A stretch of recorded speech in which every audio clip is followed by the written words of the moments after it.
Texas A&M faces Purdue, Auburn gets a crack at Ohio State, and Tennessee faces Illinois.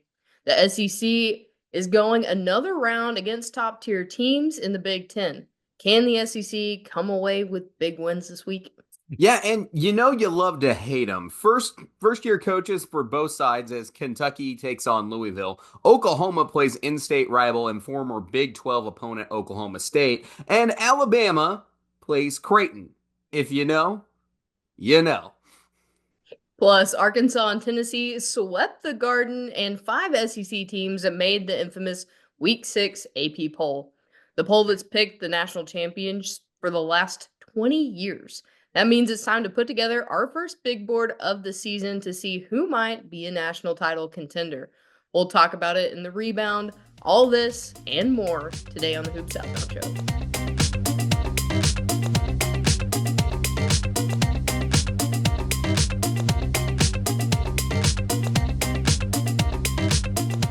Good grief. I mean, we had a short show on Monday. What we dropped on, we had to wait till Monday because of the Texas UConn game. Did the Jimmy V preview, and here we are doing the show tonight. And this has got to be like this is why we divided the week up. This thing is massive, massive. All the stuff we got to talk to you guys about this week. Yeah, it is a big, big week. A lot to go over, a lot to look forward to in the future.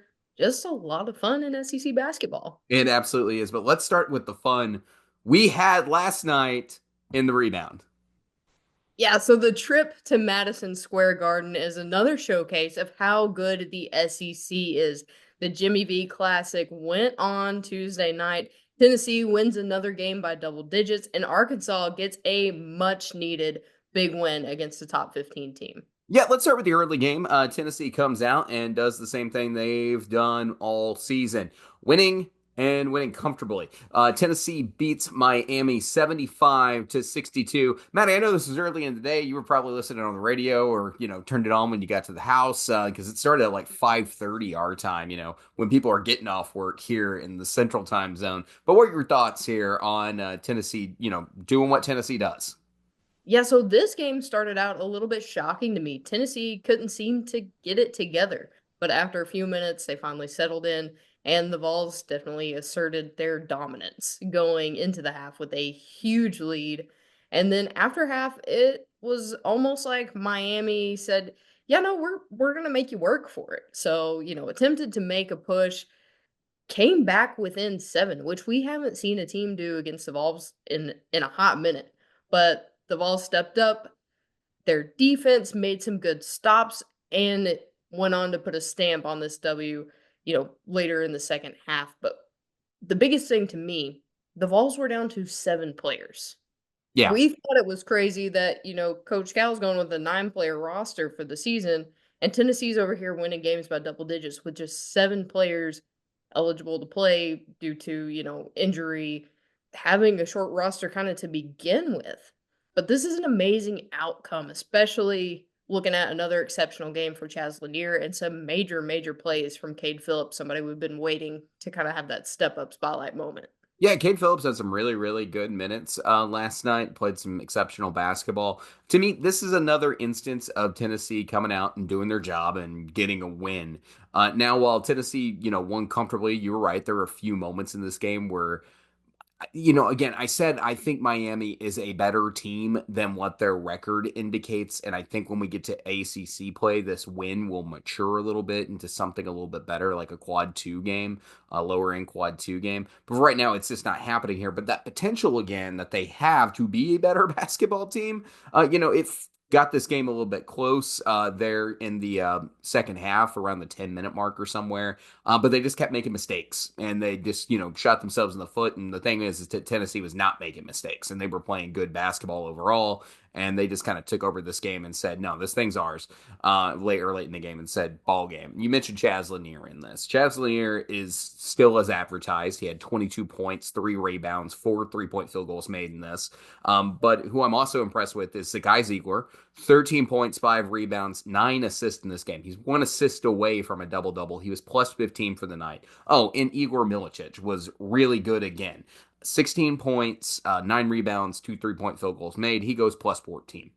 The Tennessee three, and yes, that is a Johnny Cash reference, is a massive catalyst for the ceiling of this team. And even, where they have a short roster right now for Tennessee due to injuries and other issues going on in the team, you have those three guys, when they're playing good, this team's hard to beat. And that's just facts. As long as, you have Zeigler, Lanier, Milicic, you're going to be a difficult basketball team to deal with. And Tennessee just simply looks incredible. I don't know if they're the number one team in the country, in your heart of hearts right now, but they certainly are the most deserving team right now based on the fact that they keep winning basketball games to be the number one team right now in the AP poll. So another impressive win, got the job done. And as I said, I think once we get into ACC play, Miami plays a little bit better basketball. This thing could age into a low in quad two there because this game was on a neutral site. So we'll see how that plays out.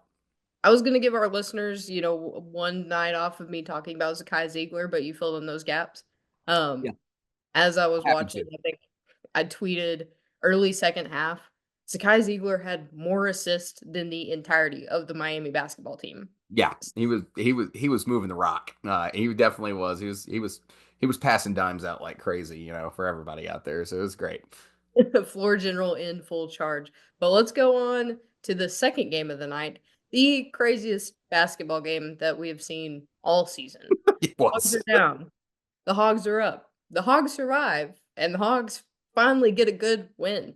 Arkansas beats Michigan 89-87. And like I said, finally have a huge win in the non-conference. And David, if we have many more Arkansas games like this, you will either A, need to find a new co-host, or B, find a way that we can stream these from a mental institution because I can't take it much longer.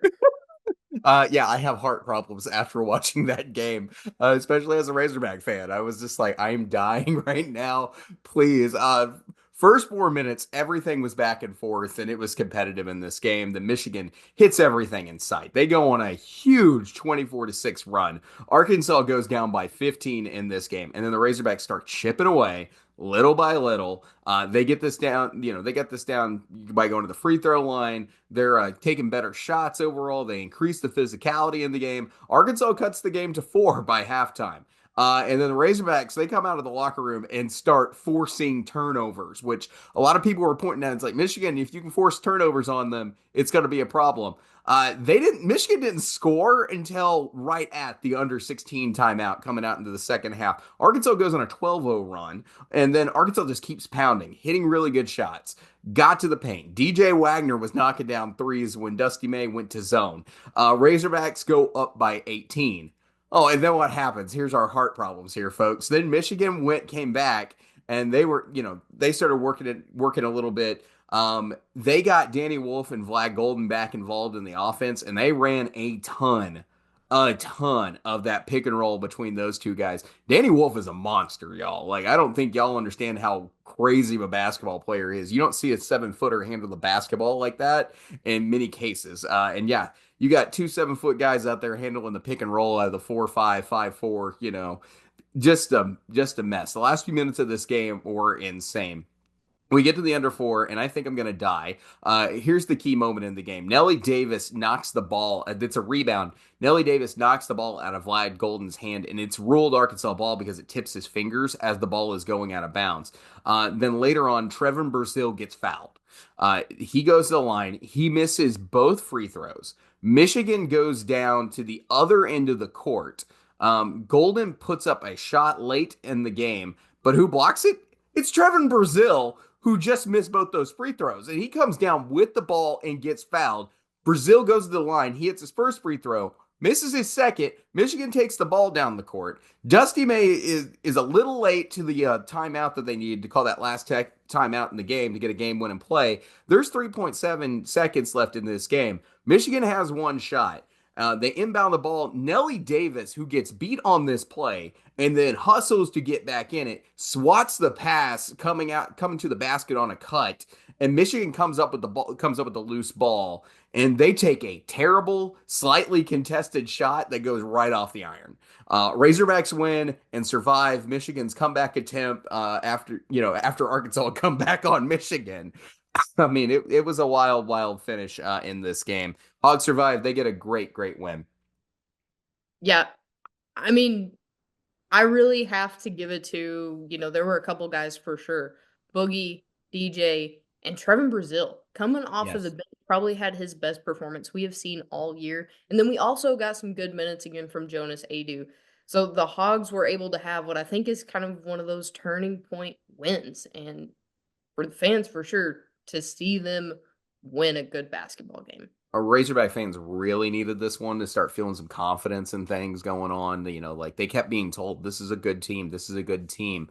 This roster's good. And the trauma from last season and then the last two football seasons and how bad baseball season, there's been some hog trauma going on, folks. And belief is hard to come by. Me and Maddie, we're both Razorback fans. We picked against the Hogs on Monday night, and I'm very glad to be wrong. I'm very, very glad to be wrong. Now, one of the reasons I did pick against them was because we didn't know the exact health situation and how much better, Jonas Adu's been out for a while. We didn't know how much he has been improving. It's been little by little, but he had an exponential increase against Michigan where you're like, oh, there's some of that Jonas Adu that we saw at Tennessee.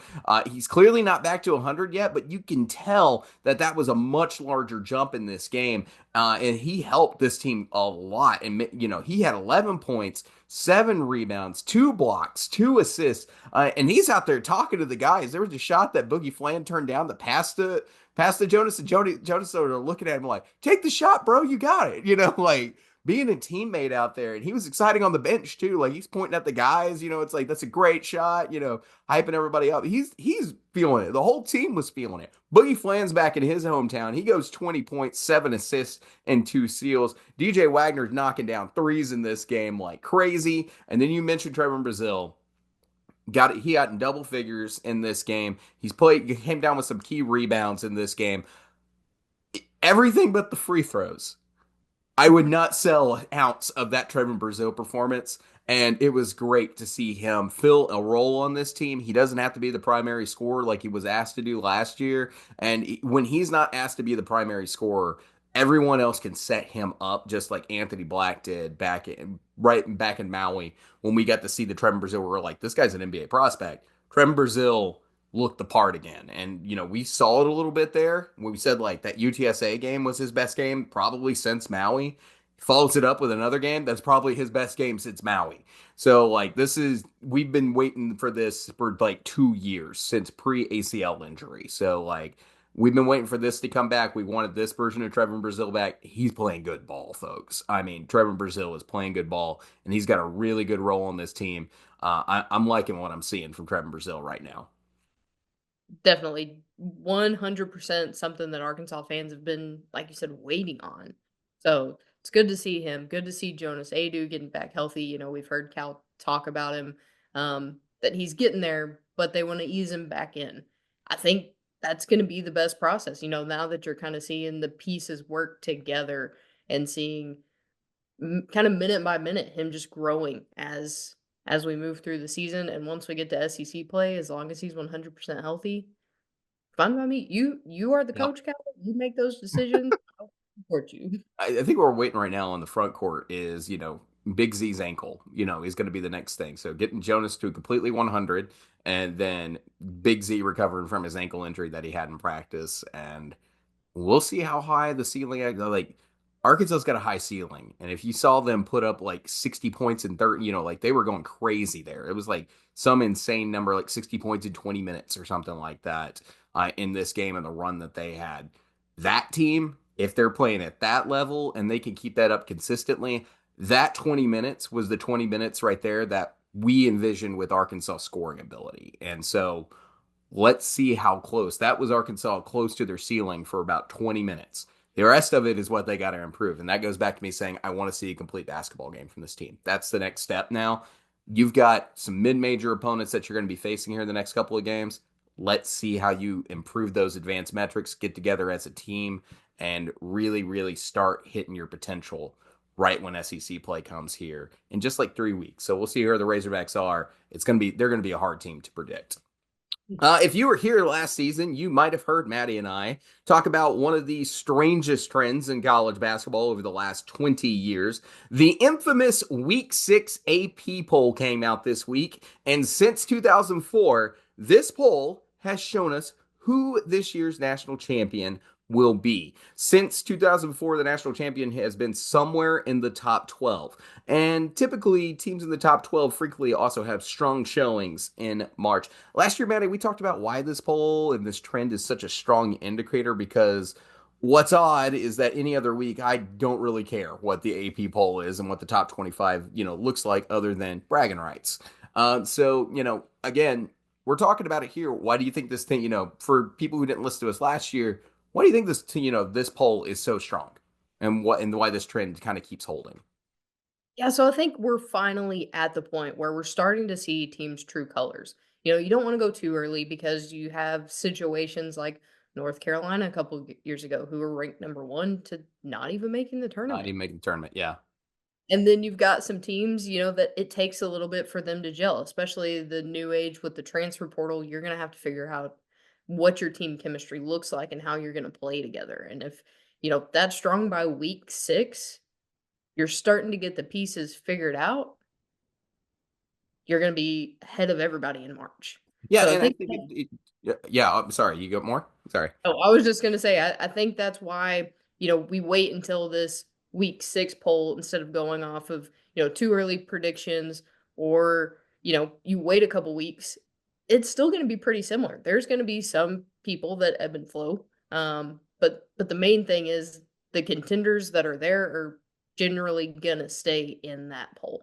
Yeah, sorry, you hit a weird pause there on my end and I was like, wait, oh, she's talking the minute I'm talking here. No, for me, I'm with you. I hear exactly what you're talking about, and I think there's also more to this. Why this has been so consistent is the fact that with this poll, you're coming out of NTEs like Maui, now Players Era, and a lot of other tournaments. When you've seen champions come out of there, you've seen teams against strong competition and other teams who are also up for a bid for conference play. You're facing power competition. It's not just cupcakes anymore.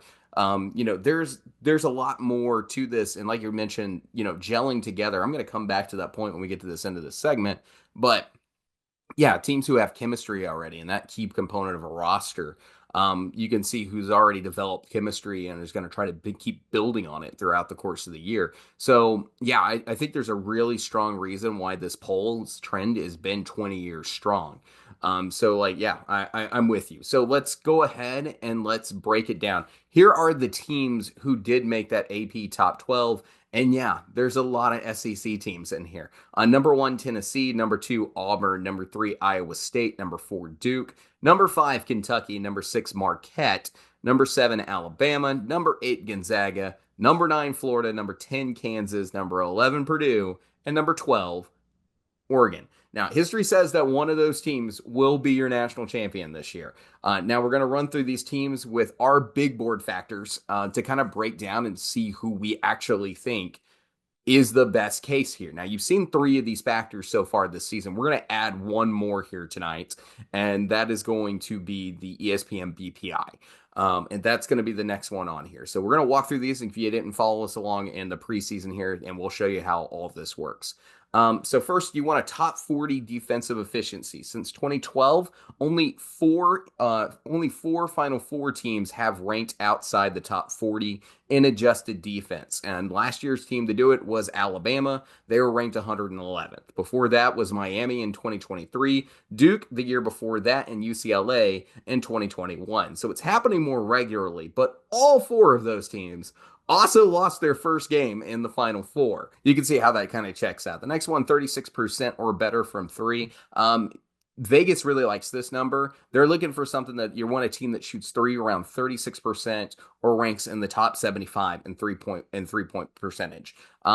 This is one's big. It may seem a little random, but most of our national champions over the last several years have been teams that have shot the 3-point shot 36% or better. UConn did it both the last 2 years as well. The next factor we're looking at is going to be your top scores. You want 2 out of 3 of your top scores to be upperclassmen. We're looking for upperclassmen leadership here, guys who have been there before. And as a reminder, the average number of McDonald's All-American freshmen in the Final Four has been dropping since 2015. So it's not just talent you're looking for. You're looking for a combination of talent and experience. Further, NIL has also allowed guys with experience to stay in college longer instead of pursuing an NBA career sooner. So guys who would have been free agents or second round draft picks, they're staying in college. And with that experience and talent combination, they're outpacing some guys that you would normally expect in, some older days. And then finally, the ESPN BPI Top 5 is the one we're adding here this week. This is where a lot of teams are going to get cut off, is the BPI metric. And you want to be in somewhere in the top 5. It's a solid indicator. The champion has only been in the BPI, or has only been not in the BPI Top 5 three times since 2007. UConn in 2020, or UConn in 2011, UConn again in 2014, and Kansas in 2022. And Kansas was also sixth that year, and they were zero point 0.1 points away from being in that top 5. So very, very strong indicator there. And then final factor we're going to be talking about a little bit here. I use it as a tiebreaker on our big board. It's the coaching factor. The final factor is, when we look at all the box checks and you got a lot of good teams here, what breaks them apart? Well, how do you think you do it? It's the adjustments and it's the experiences that coaches have in this tournament. So we look for coaches' records in March. Now, every coach has their own path, and just because a resume is one thing now doesn't mean they aren't capable. And that's why I like it as a tiebreaker to pull great teams apart. So let's go through this real fast, and let's go through the process of who's who on this. And let's run this through the filters and put together our first big board of the season. Maddie's bored over here because I did this in March as well. And she was like, good grief, you nerd. But here we go. Let's start with top 40 defenses. Yeah, everybody but Purdue makes it through. They've got the weakest defense in this and in our field so far currently. Now, I did this, by the way, all when the poll came out on Monday. So there might be some updates that need to happen. But Purdue was the only team outside the top 40 in KenPom, currently sitting at 63rd. So we're going to scratch Purdue off the board here. Next, we're looking at 36% three-point shooting. Iowa State, Duke, Kentucky for now. They are playing Colgate tonight, and they are right there, like at 35.9%. I'm sure they might get above 36% tonight playing Colgate. So they might get right back up there. So for now, Kentucky eliminated. Marquette, Gonzaga, Florida, Kansas, Oregon. That's a lot of teams. Not shocking though. At this point in the year, we'll keep these faded for now on our graphic here just to show, because teams are going to improve their offense. It's very typical for offenses to start slow and get better as the season goes on. So while those teams are gone, we'll just keep an eye on it. Also, Alabama, not on that list as well. I need to mention that. I don't know how I left them out of my notes. And then next, we're looking for 2 out of 3 upperclassmen. Okay, goodbye Duke for real. They've only got one upperclassman leading their scoring right now. The other 2 leading their scoring are Knipple and Cooper Flagg, both freshmen. Now we're going to the BPI top 5. Now, everybody but Gonzaga from that 3-point list is gone. So that's it right there. If Gonzaga can improve the 3-point shooting, we'll see what happens. But the 2 teams that are left solidly here after all that, we are now down to Auburn and Tennessee. So just for a tiebreaker, Rick Barnes has a little bit more tenured resume than Bruce Pearl in March. So my favorite my favorite thing to do right now, my favorite to win the national championship right now would be Tennessee, and Auburn would be right there, folks. They're basically deadlocked. These resumes are really, really close as well. So if you want to look for another tiebreaker, I normally look for a team who won their MTE. That seems to be another trend that seems pretty consistent. But both these teams did, and that's very close. Auburn and Tennessee, both winning theirs. Baja Mar for Tennessee, Maui for Auburn. So here's the big board that we have so far this year. In platinum status, the platinum tier with perfect scores, we've got Auburn and Tennessee. At our gold level, we've got Gonzaga and Kentucky. At the silver level, we've got Iowa State, Alabama, Kansas, and Duke. And then bronze, we've got Marquette, Florida, Oregon, Purdue. Normally they would be there. Purdue, normally we'd have a few more teams here in the bronze category. We'll add them as we get closer to March. But for now, we're just looking at the top 12 or top 12 teams. But yeah, that's how it shakes out. There is no indicator here, though. By the way we figure the tiers out, our boxes checked, and perfect scores would automatically get you into platinum status. So with each and every one of those, right now, those teams can better improve their resumes. Each one of these teams can get better. They can improve their metrics. They can get better, 3-point shooting, whatever. So nothing's set in stone. We'll keep this updated as the year goes on. But like, yeah, the two teams right now, Auburn and Tennessee. Maddie, what are your thoughts? Yeah, those were two teams that we both talked about at the beginning of the season with very, very high ceilings. I think now that we've kind of figured out some of the transfer pieces for Auburn after a couple of players left, a couple of players joined, and you have that comeback of Johni Broome and then also Chad Baker Mazara, who were two of their top players last year, stuck around. So it'd almost be stupid to not say Auburn's a national title contender, especially after their season last year. And the And resume looks good. yeah, seems like they've kind of figured out the pieces that left that gap that we were looking at last season. So I think Bruce Pearl has a little bit figured out then. And then, of course, Tennessee. I'm a big Tennessee fan this season when it comes to basketball. Love Zakai Zeigler. They got kind of what they were looking for after Dalton Connect left with Chaz Lanier. So they filled their gaps as well. And I think one of the biggest things was their kind of lack of defense last season. And that's what left them lacking in the final four. Or in Lack the of elite. Sorry. lack of defense being a top five defense. I mean they shot themselves in the foot last year. I would say when you play Purdue, that's a different standalone game when they have Zach Edey in the paint. Yeah, I mean, I guess that wasn't the best defense in that game, but who did play good defense besides UConn against Purdue last season? So True. yeah, I mean that yeah, they're consistent. Tennessee's consistent. They're up there. They're good.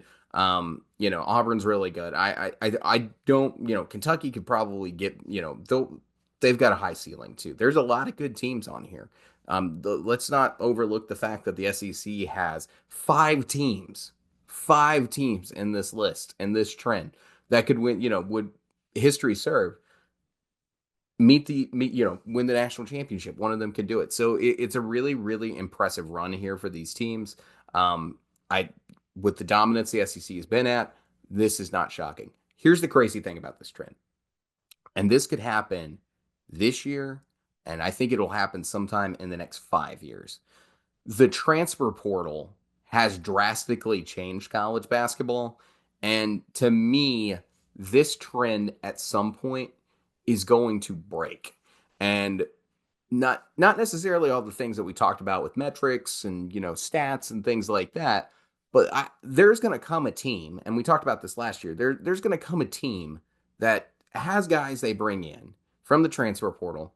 They had a rough start to the season, didn't play necessarily the best November, and then they figured it out in December and started rising and getting better throughout the course of January and February. And they were always a talented team. They just haven't risen to the occasion yet in that early part of the season when this poll comes out. And I think with the transfer portal, that's more likely to happen because it takes a minute for teams to click. So I do think the AP top 12 poll here in the next 5 years, maybe a little bit longer, but like here soon. It's going to be soon. This trend's going to break. And I'm interested to see when it happens what that team looks like because I'll bet it's a transfer team or a team that's got like four transfers on it. And two of those guys needed to take a larger scoring role than expected, or it just didn't gel early in the season. So I bet it'll be something like that. Guys, in the comment section, let us know what you think. If how much longer this trend's going to hold. If you have any guesses. So yeah, we'll look forward to that. But Maddie, we got a whole weekend of basketball we need to talk about, and it's an extra jam-packed Saturday. So let's get to it. It is. Let's start off talk about one of those platinum teams you mentioned. Auburn and Ohio State go head to head this weekend. Well, for the second time this season, the SEC is trying to make a statement against the Big Ten. We start with Holiday Hoopsgiving in ATL, where Auburn is taking on Ohio State. I Yeah, mean, Ohio State's a good basketball team.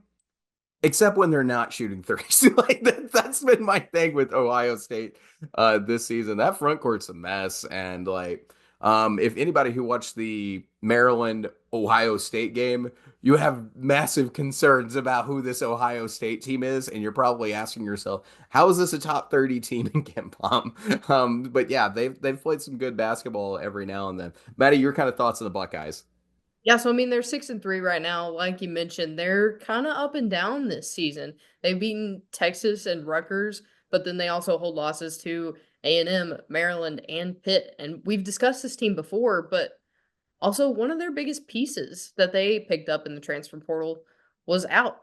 And do we see a whole new Ohio State team with someone that they expected to be a large contributor finally back on the floor?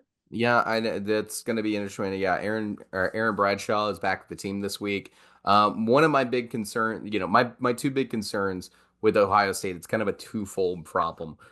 We pointed out earlier in the year when we talked about the Texas A&M game, the Buckeyes aren't great in the interior offense. They really struggle in the post and hitting to simple twos. And then part two, when they aren't hitting from three, things avalanche on them because they can't supplement the scoring from the interior, giving you a different kind, giving you defenses different things to defend. So it's a massive problem. They pretty much are only a 3-point shooting team when that interior is not going at all. You go down the list, Ohio State's hitting 9.7 3-point field goals made per game. Mobley hits 2.8. Michi Johnson gets 2.1. Thornton 1.9, so almost two a game. Parrish 1.6, and Glover gets another one on average. And they shoot that thing at 41.6%. That's national championship quality, like we were just talking about in the last segment. So perimeter defense is key. It's really key for Auburn. And Chad Baker-Mazara to Todd Pettiford, rest of the guards, it comes down to their defense and how competitive this game is actually going to turn out to be. We saw Maryland run Ohio State out of the building when they couldn't toss a pebble in the Grand Canyon out there.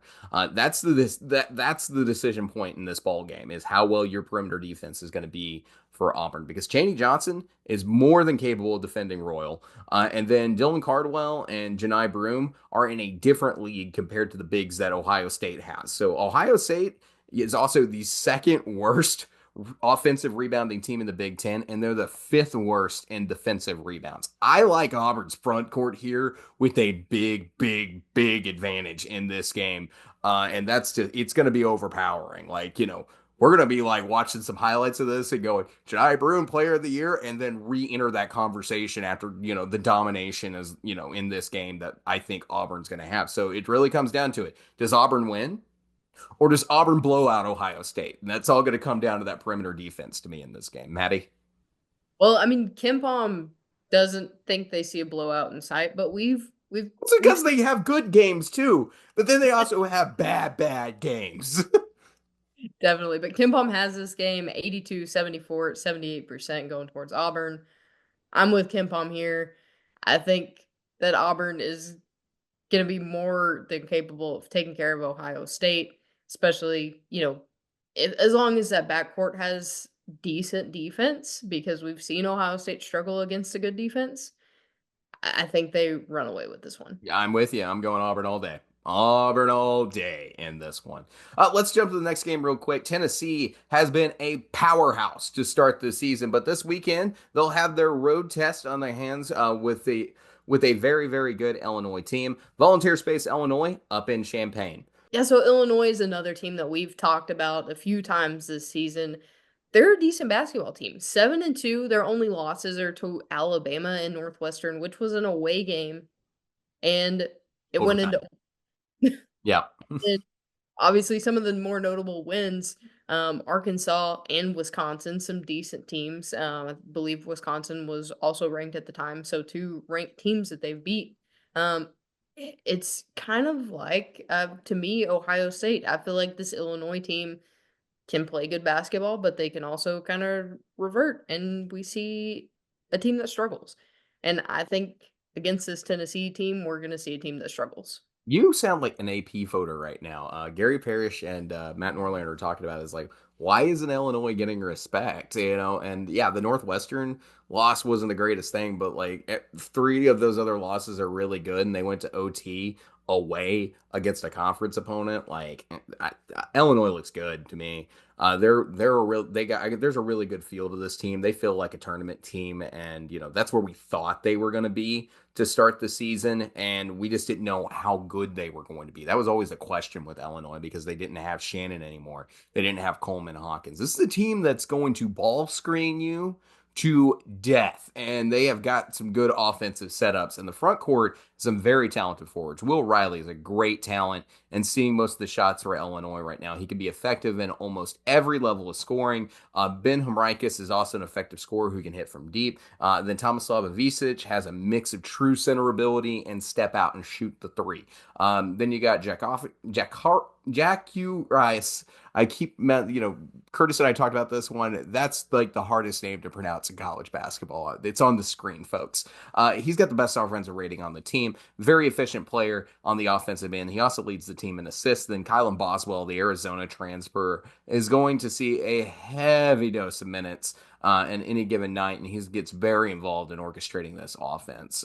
This is going to be a tough, tough team. I think Tennessee overall has, the right team to combat a good team like this. I like the defensive ability for Tennessee. They can keep themselves in any ball game, but you got to figure out a guy who's going to guard Will Riley. You're going to, who you're going to put on him. Is it going to be Meshack or someone else? You're going to need some good defense from Zakai Zeigler and Lanier as well. Igor Milicic cannot let Ivisic get hot from three because when he gets going, it is ridiculous. And then Felix Apara is going to have to clean the glass in this game because Illinois is a very good rebounding team as well. I have no doubts in the ability of Tennessee. They play well on both sides of the ball. This is one of the best teams in the country, but no one is going undefeated this year. And this road test is a tough one to play. Ken Palm has this game 74-71 Tennessee at 61%.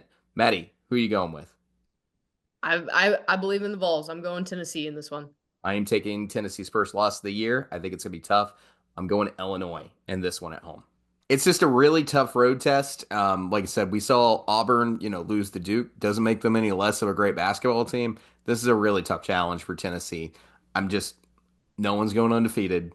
This is going to be a tough test. This is almost a coin flip, in my opinion. So I'm going to go Illinois. All right, let's move on to the next one. Texas A&M will also make a trip to the Midwest this weekend. They're taking on the Purdue Boilermakers in Gainbridge in Indianapolis. Yeah, neutral site game here. This is fun. This is a big chance. It's a big chance for Buzz Williams and Texas A&M to make an announcement to how good of a basketball team they are.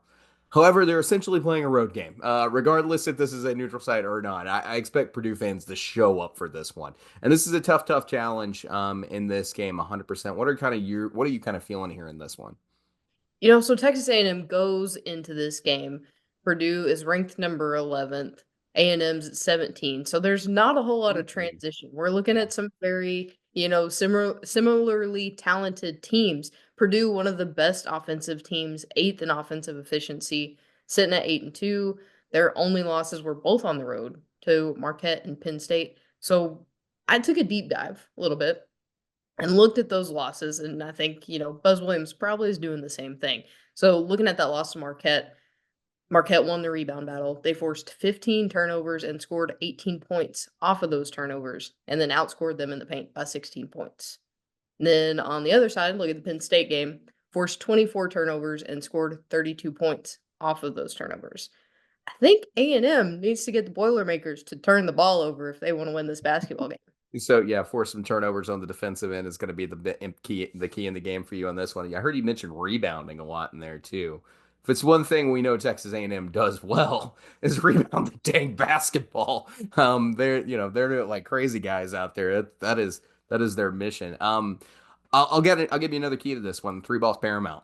In this one, it's paramount for Texas A&M to defend the perimeter. You cannot let Purdue beat you with all that zoom action they run, and they're going to run. If you're Zurich Phelps or Wade Taylor, you've got to hedge some screens. You got to play good perimeter defense because Braden Smith and Fletcher Lawyer are two guards who can shoot, man. Braden Smith is also one of the best guards in college basketball, period. He was selected as Big Ten Player of the Year, preseason Player of the Year. He's a very good facilitator, and when he gets his shot going, it is lethal. He is a shooter. Um, then you're going to, be tasked with a good presence in that front court as well. This is the rebounding battle you were kind of talking about there. Trey Kaufman-Wren has stepped up in this front court for this team, high level, for this team this season. They're using him about 30% of the shots they're taking thus far this season. And it's a good front court presence. But Maddie, I like the notes. I like the notes that you bring on that one, deep diving into these losses that Purdue took, because I don't think a lot of people would expect Penn State to come up and beat Purdue there in conference play. Granted, it's on the road, but you're right. They turned them over. They out rebounded them. Texas A&M's pretty good at those things. I didn't give you any help on the Ken Palm front, but what are your thoughts here before I give everybody the score? Do you anything else you want to add? The one thing that really catches me off guard about this Texas A&M team is everybody going to show up with the exception of Wade Taylor? We Because know Wade we Taylor know should the do it. man can straight up win a basketball game by himself, but it's hard. And if the rest of the team doesn't travel to Indiana with you or Indianapolis with you, they aren't winning this basketball game. So that is my main concern because we've seen Texas A&M struggle, especially on the road. Um, you know, first game of the year on the road, they took a loss nobody thought that they were going to take to UCF. So I'm just hesitant on if this A&M offense shows up, honestly. I think they're going to be fine on the defensive end of the ball. I think they're going to continue to rebound as a collective as like they do, but the offensive side of Texas A&M is what worries me, and I'm going to go with Purdue on this one.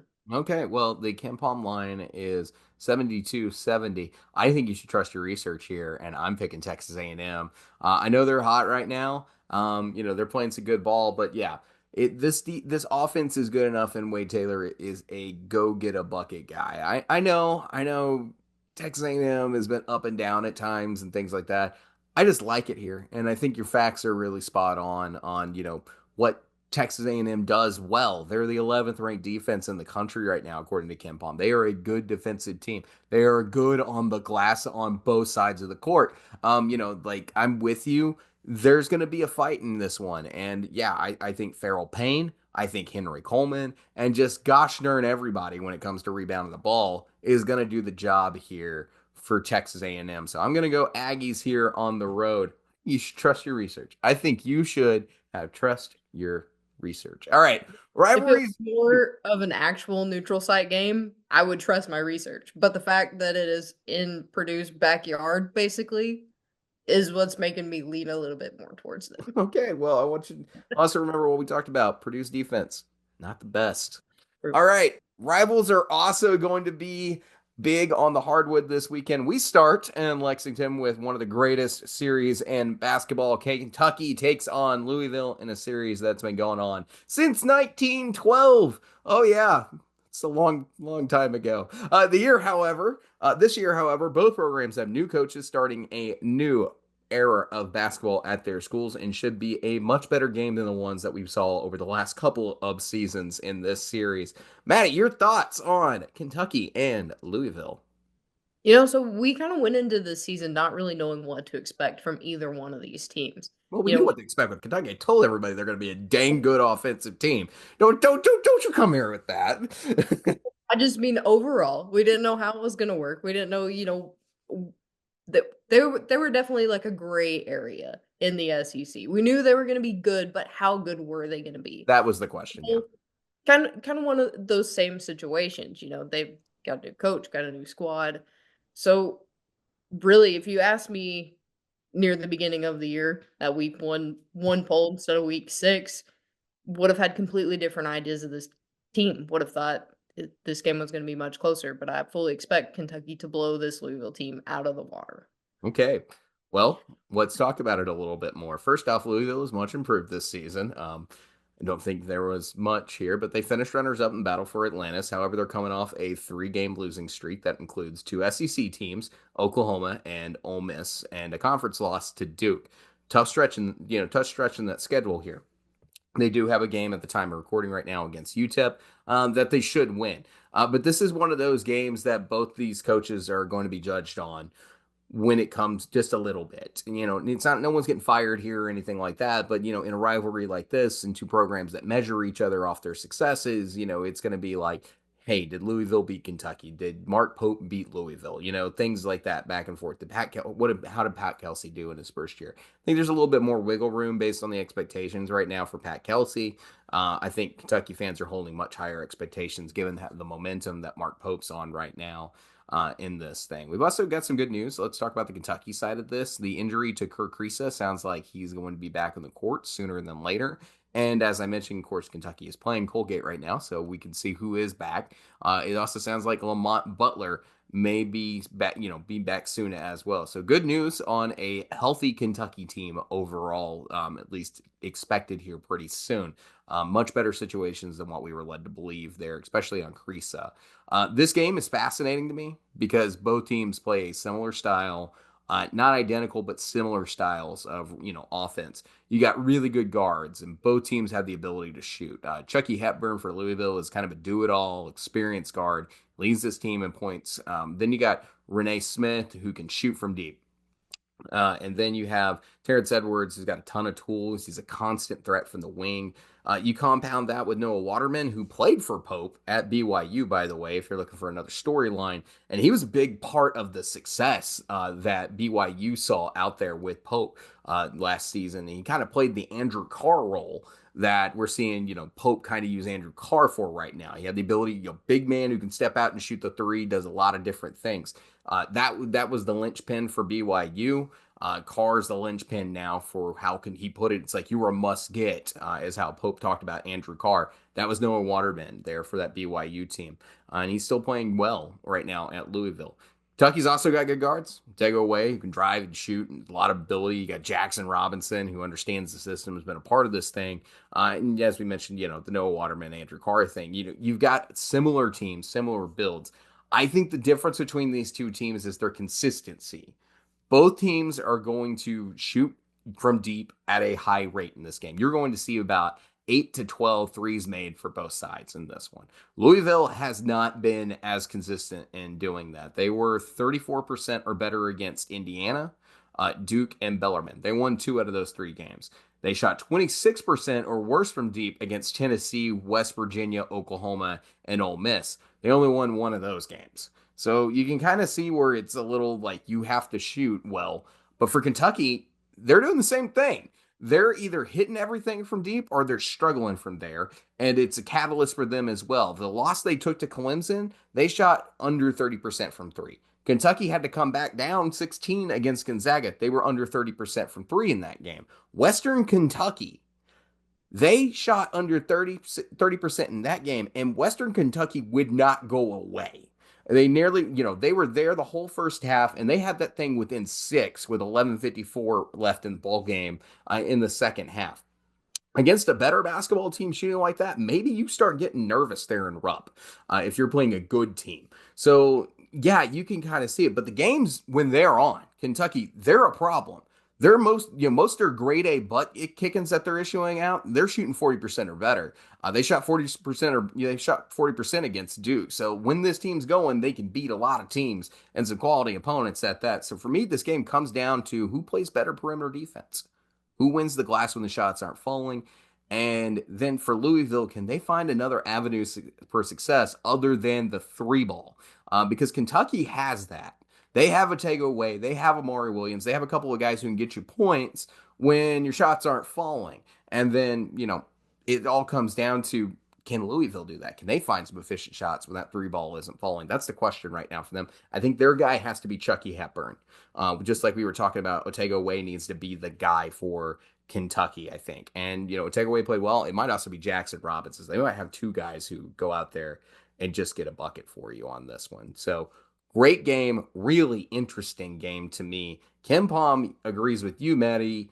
It really likes Kentucky. They've got this thing 83-72 Kentucky at 85%. You said you think Kentucky blows them out. Is that what you're going with? Yeah, I'm going at least 10 to 15 points. Maybe not a complete blowout because it is a rivalry game. Those Louisville fans are going to travel, but I think it's going to be 10 plus Kentucky for sure. Yeah, I think Kentucky wins. I don't know if it's going to be by that much. And again, it comes down to the shooting. If Louisville's shooting well, we could be in for an entertaining basketball game overall. So I'm interested in this one. I think it's a fascinating game from who wins where and who does what well. You may have a team that goes ice cold and the other team starts panicking. But Kentucky at home seems a little bit more comfortable to me. So I definitely think that makes an impact in this one. I would love to watch these teams when they're both shooting 40% from 3 because that would just be if you that would just be fun to watch. Like the modern NBA 3-point shooting 3-point competition. shooting everywhere. I wouldn't want to watch that every night, but like that would be just so much fun watching all that zoom action out there and a bunch of threes just flying around. Definitely. But let's continue on rivalry week. Oklahoma takes on Oklahoma State in Oklahoma City, the capital of Oklahoma. It's basketball bedlam. I'm surprised you didn't want to make a joke out of that horrible intro I wrote you there. It's No, like I was just trying to get through it. this is a tongue twister. Oklahoma, Oklahoma, Oklahoma, Oklahoma. I was waiting for to mess you up on that one. Yeah, these two teams have met over 200 times in their history. Interesting enough, the home team normally wins. I mean, that's not a shocker in basketball, really. But here. This one's a neutral site game. Both these schools pretty close to Paycom as well. Oklahoma is 25 minutes away. Oklahoma State about a little more than an hour. Hour two is what I thought it was when I looked it up. But I think this is going to be a good game also between two pretty good teams. Oklahoma is playing some really good ball at the moment, and they look like a better team, better than anyone expected. And then Oklahoma State, yeah, they lost a game out there in the Charleston Classic, but they're a team that's playing a little bit better than expected as well. Just not quite to the same level that Oklahoma is to this point. Maddie, kind of what's your thoughts?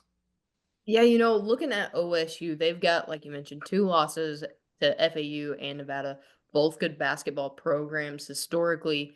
And like I said, it was during one of those MTEs. So not a huge shock because we saw a lot of really good teams fumble in an MTE, and it's just still early in the basketball season. You get that hit of exhaustion, and there's not much that can revive you, especially early on in the season. So I think this is going to be one of the more interesting games out of the rivalries because Oklahoma and Oklahoma State, they hate each other. It Yeah, is, it's and Bedlam. like, I don't know if Oklahoma State or Oklahoma Texas is a bigger rivalry. I think it probably depends on the fan. But I think that's going to be the biggest factor here. You're going to have a lot of fans from both programs. So honestly, whoever's given more energy from their fan base, I think is the way this one's going to go. Okay, Maddie, I'm going to ask you before I jump into game analysis. I'm going to ask you a couple questions real fast. Out of these two teams, who would you pick as the more tenured history in the college basketball world? Ooh, that's a rough one. I thought one should be obvious. I mean, I feel like probably Oklahoma. I would go Oklahoma State, considering they've had two Hall of Fame coaches and several Final Fours. I would think that would be the more tenured one. But on the flip, Oklahoma's winning the series, and I found that just really, really interesting. Is that like I did not expect that. You talk about Oklahoma State's program. They've had Eddie Sutton. They've also had I can't remember Eddie Sutton's coach at the time. Also Hank something. We're literally writing an Eddie Sutton documentary right now, and I cannot remember his coach's name. It's a blank on me right now. But yeah, they have had they've had multiple Hall of Fame coaches appearances in the Final Four. I guess Oklahoma State also had just a period where basketball just was kind of rocky there for a little bit. But yeah, Oklahoma leading the series all time in this one.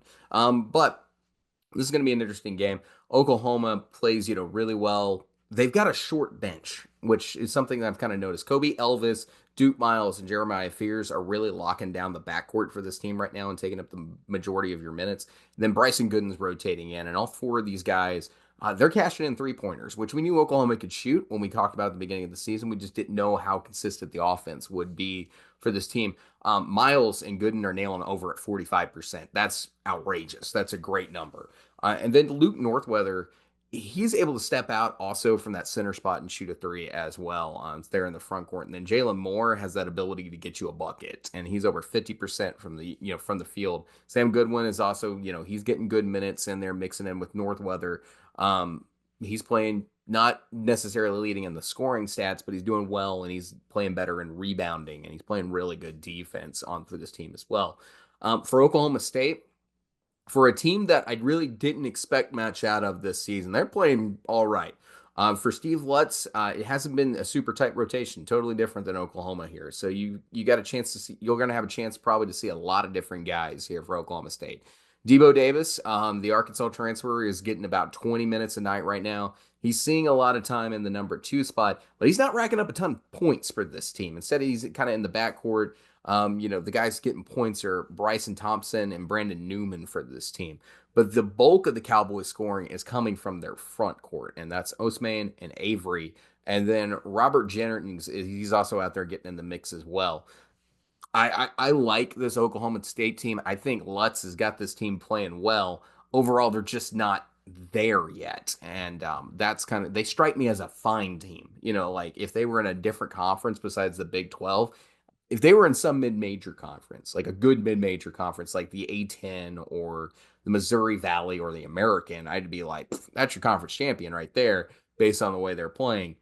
They're going against a power conference team and they play in a power conference. It's a little bit different expectation to me on this one. But they're a good team, it looks like, just not the best team ever in this one. And so that's where I think they're going to have some problems later on down the road. But Oklahoma's overperforming as well. So, Maddie, who do you got here? I'm gonna go with Oklahoma just because, I haven't watched a whole lot of Oklahoma State basketball, but from highlights, from, research getting ready for the podcast this week, Oklahoma just looks like you said, like the more well-rounded team. Somebody who's going to be able to go out there, know what they're doing. I feel like, when you've got this Oklahoma State team who you don't really have a set roster yet. You don't know what to expect from your team. I mean, that could also be an advantage for them as well, but I feel like Oklahoma just has the more well-rounded team that's going to be able to go out there and get the win for them. Yep, well, Kim Palm's got this one, Oklahoma State or Oklahoma 80-74 at 68%. I agree with Kim Palm. I am going to go Oklahoma. And yeah, I think 6 points is pretty spot on. I think it's going to be somewhere within 10 points in this game. Of course, the Sooners, Porter Moser, just go out there and smack them too. That's also on the cards here as well for this one. If you know, you know, Alabama takes on its biggest basketball rival. No, it's not the Auburn Tigers, but the Creighton Blue Jays. I'm not going to explain it. I'm really not. Ask an Alabama fan, and I don't even think Creighton fans are fully aware of how much Alabama hates Creighton. There was a call, Maddie. I don't know if you saw this in the offseason, but there was a call in on a John Fanta space, and an Alabama fan called in and he said he was calling out Jays fans, and they were going to kick Creighton's ass in Coleman, where dreams go to die. Fanta said it did indeed happen when this was all tweeted out about this whole mess, and the Alabama Creighton rivalry is so weird, and it's also excellent for how odd it is. You might have heard Christian as a guest on this show say this. They're our biggest rival. If you know, you know.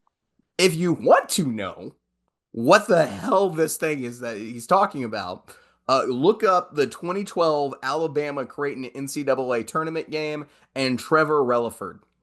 That's your search. That's all I'm giving you. But yeah, that should give you some context there for Maddie. What is a rivalry game between a team in Nebraska in the Big East and Alabama, who is in Tuscaloosa, Alabama, in the SEC? Thoughts? I mean, the funny thing is, I'm pretty sure since we've started the podcast, they've played each other almost every year. So it's building. It's there. It's growing. It's growing, but it's the weirdest rivalry. In sports. It's the weirdest rivalry in sports. Makes no sense other than this one moment. Definitely so, but I think it's going to be a game to kind of get Alabama back on their feet after they've struggled a little bit as of late. And I think Creighton's a good team to do it against. You've got Struggle as in relative, as in Oregon and the Purdue game, like yeah, relative to the schedule they are playing, that is ridiculous. definitely so. But you've got to watch some guys like Ryan Kalkbrenner, who scores 17.3 points per game and shoots 73.8% from the floor. So you got to put a stop to that. He's also their leading rebounder, and also, I mean, the dude is their defense. Like, that's pretty much it. So you take out Kalkbrenner, I think Alabama's got a pretty decent chance of winning this basketball game. Well, they just knocked off the number one team in the country at home. Stephen Ashworth is a really good player. He's hitting 3.3 3-pointers a night. Ryan Kalkbrenner, right. This game's going to be talked about as Sears versus Kalkbrenner. That's going to be it. Kalkbrenner put up 49 in a game already this season. He's absolutely ridiculous. He's all over the floor for them. He's a player of the year candidate. He's in that level of elite centers like Johni Broome out in this, in the NCAA world right now, is talking about somebody who's going to be there this season in the conversation. But the Jays have had moments where it's also like losing to Nebraska or something like that. Like there's a few out there where it's just like, man, I didn't expect that to go down that way. But yeah, they lost they lost 3 games out there, or they lost 2 games in the Players Era Festival. It was part of a 3-game losing streak that went Nebraska, San Diego State, and Texas A&M. Look, those are all tournament teams last year, so I'm not at all like just sitting here just threatened by it. Big loss to this Creighton team, by the way. They do have some injury issues. Pop Isaacs, who's one of their better guards, he was the Texas Tech transfer, I think is where he was last year. Really good guard. He's out for the season. So that's a big loss to Creighton this year. For Alabama, I want to see him start knocking down some shots because like their ceiling is based on that. I want to see Cliff Amori play some really good defense at that 5 spot. But Mohamed Diabante's also played some really, really good ball here for this team. He's kind of like an X Factor hustle player kind of guy as well. I'm loving what I'm seeing out of him in the front court. He can be a huge factor in this game. And then also, you got the guards out there. Latrell Wrightsell out on injury right now. But yeah, Mark Sears has been really good. You just really want to get this whole team together because like LeBaron Filan, he's an excellent freshman. He's playing really good ball right now. 99 points so far on the season. He's averaging 11 a game. Aiden Holloway, when he's going, he can be a big contributor on this team as well. So we're really just kind of waiting for Alabama to hit their ceiling offensively. Their defense has been better. It's been much improved this season. I like that to be a little bit better, but I really want to see this offense get going for the Tide. Maddie, do you have any other thoughts? Yeah, I think the big factor here that you're looking at is that Alabama's finally back home. I think they need a little bit of that to get their juices flowing, and I think this is going to be the perfect game to do that in. That's a good point. Alabama has not played in Coleman and since November 11th. This is their first game back in Coleman Coliseum. I'm sure they're ready to go impress their fans in this one and try to get a big win. Kim Palm has this game 94, or excuse me, 87. I was reading the score to the North Carolina game, everybody. I'm sorry. 87-76 at 83% going to the Tide. Maddie, who are you going for? I'm going with Alabama. Like you said, it's been over a month since they've been back home. They need to get back on track against a good team, and I think Creighton's the team to do it against. I agree with that. It was a close game in Omaha last year. I think it's going to be a really, really good game in Coleman this year for Alabama. So I'm going the Tide. Two other major SEC games happening against power conference teams. Florida takes on Arizona State in Atlanta at the Holiday Hoopsgiving, and LSU faces SMU in Frisco. Yeah, just let's hit these really quick. Alex Condon has been really good. He's the team leader right now in rebounds and free throws made, Maddie. I know you love that stat. But he was my sophomore breakout pick for this season, and he's played really good ball. Then, of course, how can you ignore Walter Clayton, 18.4 points per game, leader in three-point field goals made. And Elijah Martin's playing really, really good ball as well. He's the game high leader right now on points. Really good player. We expected him to be one of the best transfers in the SEC, and he is certainly delivered. Arizona State, they got a couple of guys. Jason Sanyan is the points leader per game for Arizona State. And BJ Freeman's taking a really large chunk of their shots right behind him at 26.6 points per game, or not points per game, but percentage of the shots per game. So he's a high volume player. And then also Bashir Jihad, when he gets going, he's had some pretty big games for them as well. And then finally, when you look at the front court for this team, Jaden Quinton's sitting there at the number 4 spot, seeing 55% of the production right now for Arizona State. He's a 5-star freshman. He was originally committed to John Calipari, went out to go play for Bobby Hurley out there at Arizona State, and he's a very elite player. Someone that's going to see has a very bright future in front of him. Really talented freshman. That's going to be a fun matchup between him and Alex Condon and that one. But you also see him mix in a little bit, not a ton, at the 5 position. And then Sean Phillips, another guy that you're going to see mix in on this front court as well. Yeah, really good Arizona State team. Maddie, any thoughts to add on that? Yeah, so looking over these two teams, you've got Florida, who is still undefeated, and then you've got Arizona State, who sits at 8-1. But when you look at the resumes, they just don't match up. Arizona State really hasn't had too many big statement wins. I mean, Florida hasn't played the best teams yet, but they've played decent basketball teams, and I think that's what's going to be the difference maker here is that Florida's going to have a little bit more experience against that top competition to kind of give them the edge against Arizona State. And also, Atlanta's a little bit closer to Gainesville than it is Arizona. Than Arizona, yeah, certainly. Yeah, at Ken Baum's got this game 80-72 going to the Gators at 75%. I'm going Florida. I'm going Gators as well. All right, game two. Thoughts on LSU and SMU? SMU's played all right.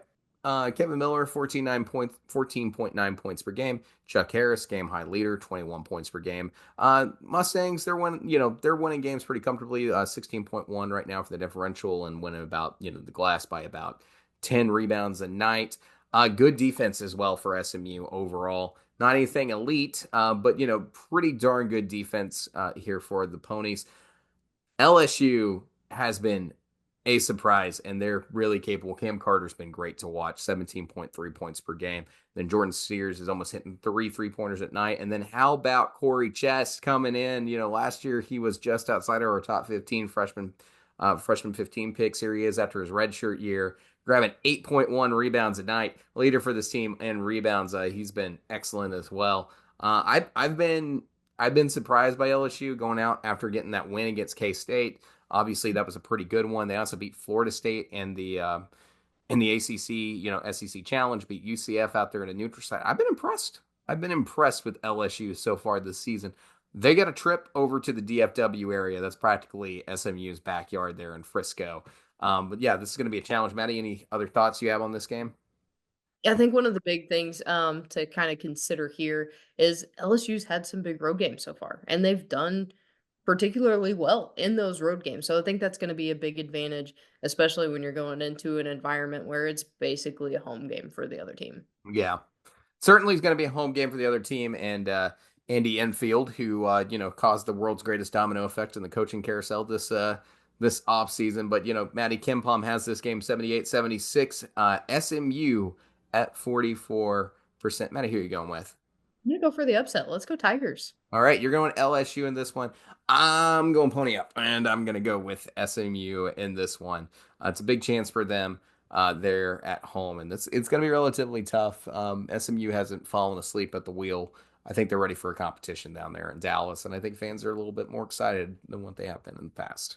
All right, let's go to the other games this weekend across the SEC on Thursday. Texas takes on New Mexico State. Then on Saturday, it is a jam-packed Saturday. Missouri plays LIU. South Carolina faces SC Upstate. Arkansas takes on Central Arkansas, or UCA, whichever way you prefer, in North Little Rock. And then Ole Miss faces Southern Miss in Biloxi. Georgia plays Grand Canyon, also in Atlanta. And then Mississippi State takes on McNeese. That's going to be a tough game. That's probably our best mid-major setup that we've got of the weekend in Tupelo in that one. And then on Sunday, Texas is up against UAPB. Maddie, it's going to be another jam-packed weekend of hoops. At least this time, it's not so Sunday loaded like it was this last week. Now that the football conference championships are out of the way, but we got a fun one ahead, and it's going to be an enjoyable Saturday in this conference. A lot of fun, and guys, we greatly appreciate having you guys here as well. So if you guys have not already, please like and subscribe to the Hoop Southbound Show. Greatly appreciate it having you guys here. We've got more on the way. Next week, we'll be back on Sunday night for our next show. And yeah, we're going to take a little bit of a Christmas break. We're only going to go to about once a week. We've been cooking here for a little while, but we got some big games to talk about as well on that one. So we'll see you guys again very soon. Please like and subscribe. Comment about how you feel like the games are going to go this weekend. What you think about the AP Week 6 Top 12. And yeah, we'll get you guys in the next one. Thanks, guys. Have a great weekend.